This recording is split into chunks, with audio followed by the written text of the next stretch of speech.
ይህን ምክር ለሌሎች በማካፈል ሌሎችን የደከሙ ልቦችን መጠገኛ እንሆን።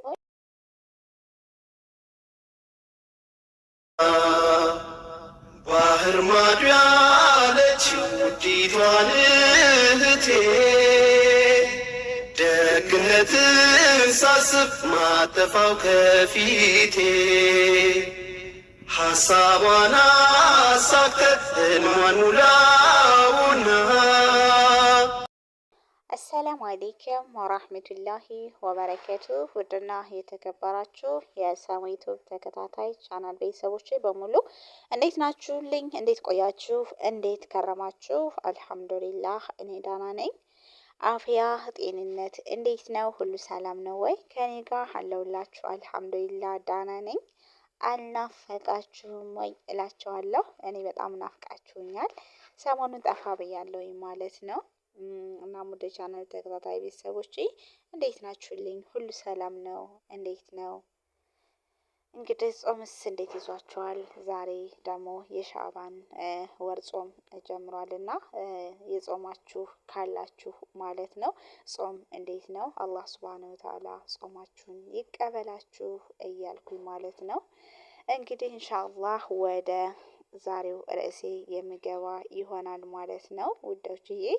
እንግዲህ የዛሬው ርዕሴ የሚሆነው ምንድነው ብላችሁ ታስባላችሁ? በጭንቀት ለደከሙ ልቦቻችን የጭንቀታችንን መውጫ መንገድ እናያለን ማለት ነው።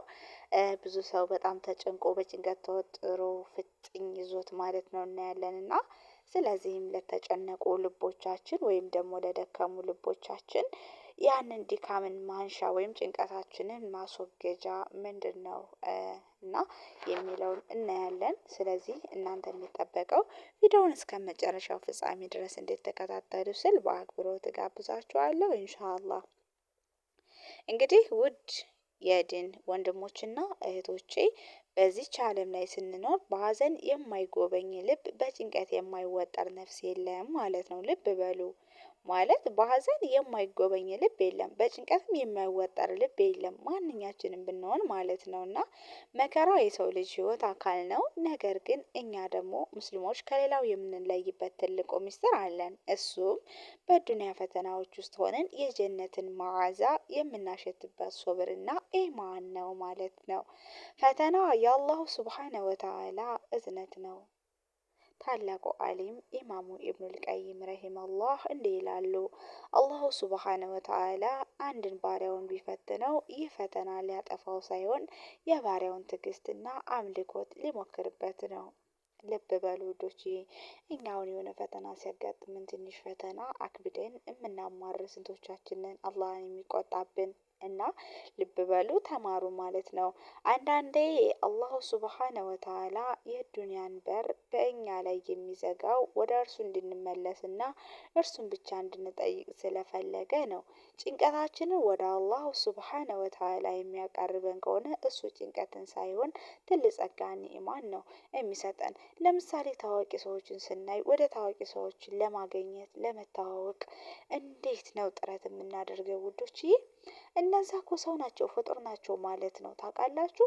ግን ወላሂ ወደ እነሱ የምንጠጋውን ወይም እነሱን ለማግኘት የፊጥኝ ውጣ ውረድን የምንጓዘውን ያክል አላህ ሱብሃነሁ ወተዓላን እኮ ብንለምነው ብንጠይቀው የአላህ የተሻሉ ጸጋዎችን ሰጥቶን ነው የምንመለሰውና ስለዚህ ትምህርት ይሆነን።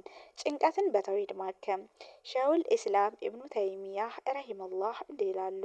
በልብ ውስጥ ያለን ጭንቀትና መገፋት አላህን ወደ ማውሳት ዚክርን ካልተመለስን በስተቀር የሚገፋው የለም ማለት ነው።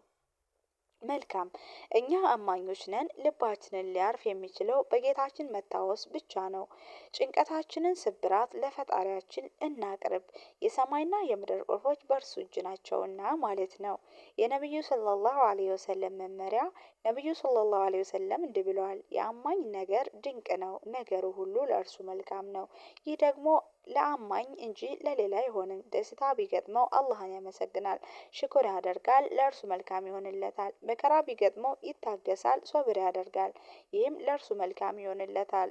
ሷሂና ሙስሊም ዘግበውታል ማለት ነው። ስለዚህ እኛ በደረሰብን መከራ ላይ ሶብር ካደረግን ያ መከራ ወንጀላችንን ያጥባል፣ ደረጃችንን ከፍ ያደርጋል። ከዚህ ጭንቀት በመውጫ የመፍትሄው ቁልፎች ምንድን ናቸው? አንደኛ ዱዓ ማድረግ። አላሁ ሱብሓነሁ ወተዓላ በቁርአኑ ለምኑኝ እቀበላችኋለሁ ብሏል። በሌሊት አጋማሽ ተነስተን የውስጣችንን ህመም በዝርዝር ለጌታችን እንንገረው። ሁለት ሶላት ላይ መንጠልጠል። ነቢዩ ሰለላሁ ዐለይሂ ወሰለም ነገር ቢከብዳቸው ወደ ሶላት ይፈጥኑ ነበር። እኛም ሶላታችንን የጭንቅ መውጫ እናድርገው። ሶስተኛ በአላሁ ሱብሓነሁ ወተዓላ ላይ መልካም ጥርጣሬ መያዝ። አላሁ ሱብሓነሁ ወተዓላ እኛን ለመጉዳት አይፈልግም። ከዚህ ጭንቀት ጀርባ ትልቅ ደስታ እንዳዘጋጀልን በጽኑ እንመን ማለት ነው። ውድ ወንድሞችና እህቶቼ ይህ ዓለም አላፊ ናት እንዳልኳችሁ፣ ጭንቀቱም አላፊ ነው፣ ሀዘኑም አላፊ ነው። ነገ ጀነት ስንገባ ይህ ሁሉ መከራ እንደ ህልም ይረሳል። አየ እስከዛው ግን እርስ በርሳችሁ በሀቅና በትዕግስት እንመካከር ማለት ነው። ሀበቢ ገልቢ አላሁ ሱብሓነሁ ወተዓላ ከልባችን ላይ ጭንቀትን ያንሳልን፣ በሰላም የምንኖርበትን ረጋ ያለ ልብ ይለግሰን፣ የዱንያም የአኼራም ደስታ ያድለን። ቁሉ አሚን አላሁም አሚን ያ ረብል ዓለሚን። ይህንን ምክር ለሌሎች በማካፈል የደከሙ ልቦችን መጠገኛ እንሁን ማለት ነው። ለዛሬው የነበረን ቆይታ ይህንን ይመስላል። ውድ የቻናል ተከታታይ ቤተሰቦቼ እንደምትወዱት አልጠራጠርም። ኢንሻአላህ በቀጣይ በአዲስ ቪዲዮና ርዕስ እስከምንገናኝ ድረስ በያላችሁበት ሀገርና ቦታ የአላሁ ሱብሓነሁ ወተዓላ ሰላም፣ እዝነት፣ ጥበቃ፣ ረህመት አይለያችሁ እያልኩኝ ልባዊ ምኞቴ ነው። እንደዚሁም ደግሞ የምንወዳት የምናከብራት የምንሳሳላት እማማ ኢትዮጵያ ሀገራችን ለዘላለም ትኑር እያልኩኝ በዚሁ ልሰናበታችሁ እወዳለሁ። ውዶችዬ እወዳችኋለሁ። ወሰላሙ አለይኩም ወራህመቱላሂ ወበረካቱ። ባይ ባይ።